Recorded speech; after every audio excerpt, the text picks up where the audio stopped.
Hi everyone! In this video, I'm going to walk you through the simple steps to register on FXPrimus. Whether you're getting started with trading or you just want to create your FXPrimus account, this quick guide will make the process easy for you. Let's get started.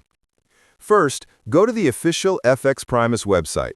Once the page opens, you'll see a Register button at the top right corner. Click on it. You'll then be given two options. You can register as a client or as a partner.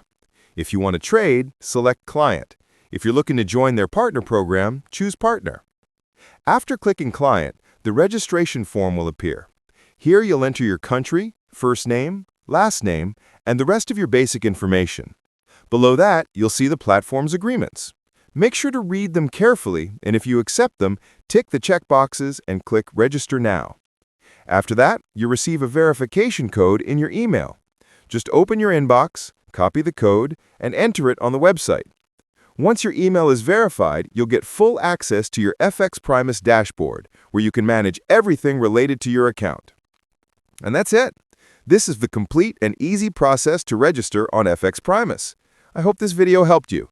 If it did, make sure to subscribe to the channel and support me by liking the video. Thanks for watching.